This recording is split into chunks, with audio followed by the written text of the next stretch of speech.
Hi, I'm Ben. I'm This is Ted. my dad, Ted. That's right. This is our first video and our new thing, how to have fun playing D&D, Guide to the Inside.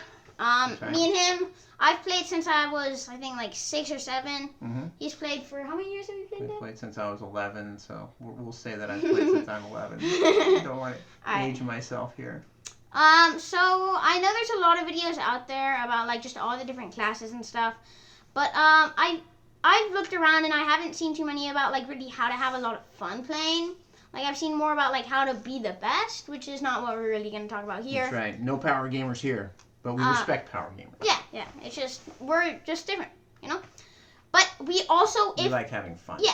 But like if the subclass is really bad or like the class is really bad, we will talk about that. That's right. But like it's just not on our top priorities. Yeah. So this video is going to be about rogues. A few of our ideas on rogues. Not comprehensive, and we'll probably just throw some ideas on here.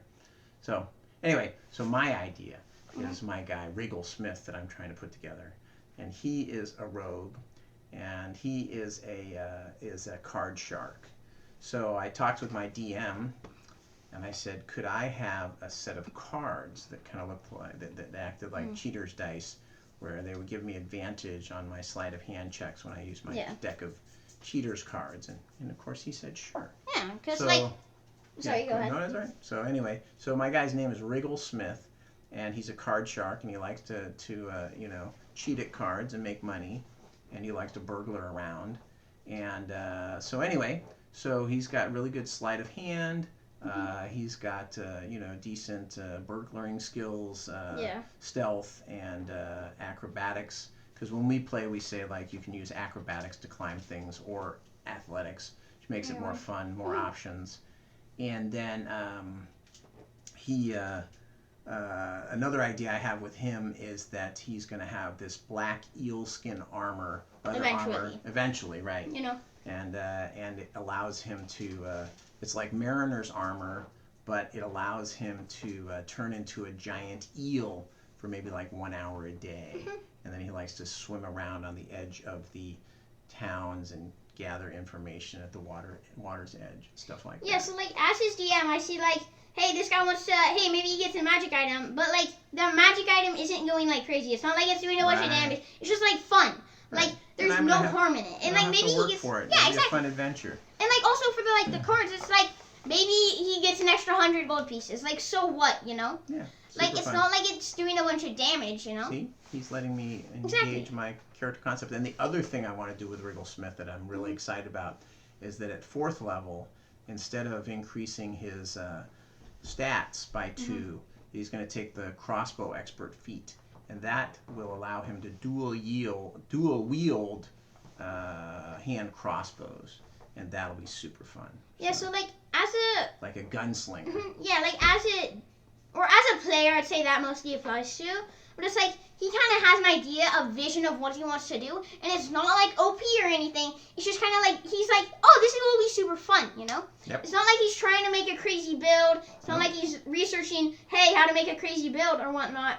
And that's fine for some people, but like this isn't the channel for that. And he knows what he's gonna do, and I realize that he knows what he wants to do, and so I'm gonna try and help him with that, you know? Yep. Help him have fun. That's what the DM is supposed to do. He's not gonna give me everything on a silver platter. He'll probably like make it tough, and perhaps Wriggle Smith won't make it as he pursues these endeavors. But anyway, yeah. So it's fun.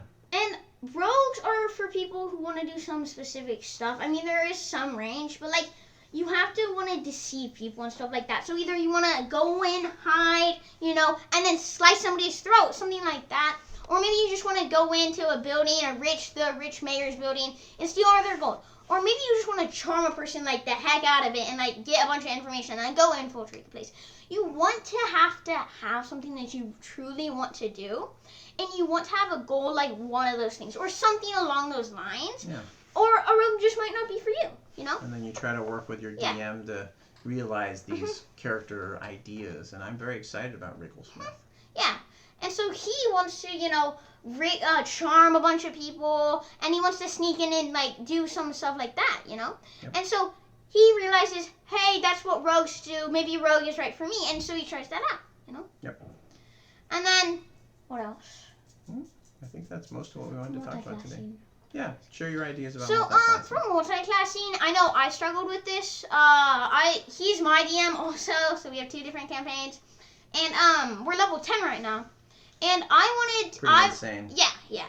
So, I'm going rogue mostly, as you know. But, I wanted to multi-class in barbarian, because I was like, hey, I'm not doing enough damage, I'm kind of, like, bummed out.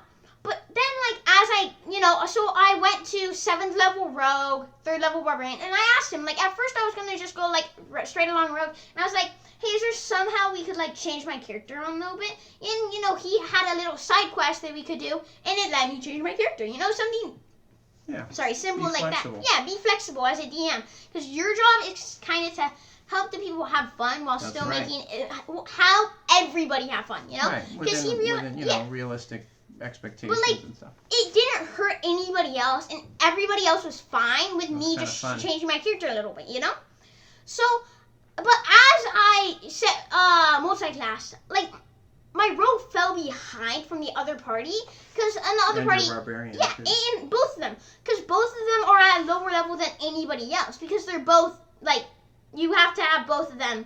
So, I was a rogue 7 and a barbarian 3.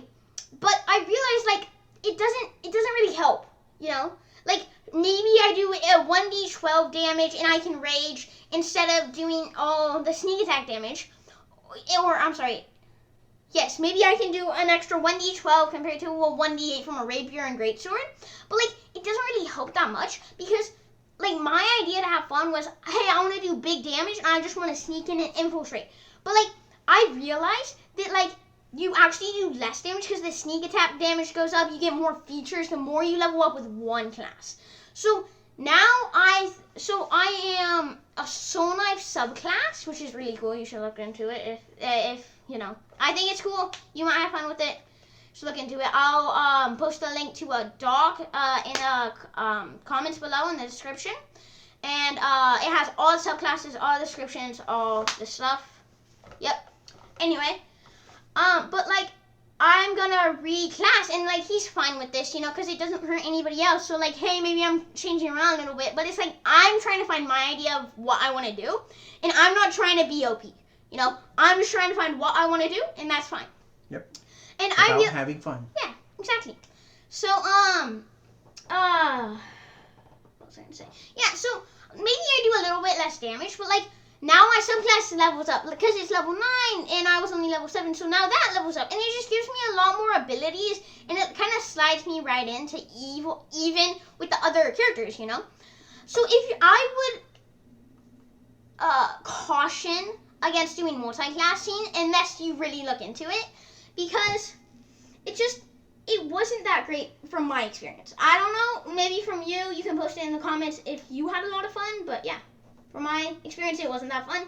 However, that's in a group. If you're doing a one-on-one, that might be different, and it might be a lot of fun to multi-class. Yeah, that's a good point. Solo, it's a little different. Yeah, because, like, it's just you, so you don't have to compare yourself to everybody else, and the challenge is just going to be based on you. Because, like, maybe, like, so if you have a level 18 party, then you might be going up against a Tarrasque, but if you're 7th level, 3rd level, or whatnot, I don't know what the math is.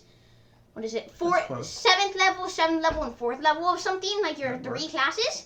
Like, you're going to be way behind. All of your features are going to be way behind. Maybe you have as many hit points, but all your features are going to be way behind, and you probably will be doing less damage. I mean, maybe you might be doing, like, you probably will be doing less damage, so you're going to fall behind, and then you might die, And that's just how it goes, So, for one-on-one, I think multi-classing is fine, but when you're in a group, I think you must caution against it. Or and at you least, just at least have a clear idea. Yeah. And you must really look into it. Know more about it than we do. Yeah. Know more about it than our personal experiences led us to feel like it probably isn't that great most wise. But anyway. But, like, yeah, it depends. Everybody's mileage is different. But, like, my idea, I'm also doing one-on-one as him as my DM. His name is Ostrom Onswame. And he was a barbarian, but I wanted to change him into a rogue. Yeah. So, and, like, he's fine with that. He realizes like, because I wanted the idea to like kill stuff. You know, I want to kill stuff. I'm a murder hobo. Not totally, but Kind of. Anyway, but like, so I wanted to go barbarian, but like, I wasn't having too much fun with it. So I'm like, I kind of wanted to change it up, you know, and like. Because if I'm just unhappy with my character, like, I'm not going to have fun playing, and then there's no point in playing, you know? Especially for a one-on-one. Like, the DM should kind of tailor it to the person, because it's just one person, you know? So if I want to change my character, and he doesn't let me change it, then I'm going to just be mad, and I'm not going to want to play, and I'm just going to be, like, sad there, sitting there, and doing nothing, you know? Yeah. Or I might even try to kill my character, something like that. That way I can get a new character. Whereas he says, like, yeah, it's fine. Just, like, because he realizes I'm not trying to make this character OP. And I wasn't. But, like, he realizes that. And he's like, yeah, sure, go ahead, change it. Because he wants it to be fun for all of it. Because when it's fun for the characters, it's going to be fun for the DMs. That's kind of how it goes. So then I changed my character. And now I'm a level 3 rogue and level 2 artificer. That way, because now I have the poison jug, so I can put poison on my daggers and throw them and whatnot. So it's just like, and also that's multiclassing, but because it's one-on-one, I feel like it's going to be different. But we'll see how it goes. Yeah. And we'll get back to you. Yep, that's right. So, yeah. All right. Very cool. Yes. So, all right. Boom. See you next time. See you next time.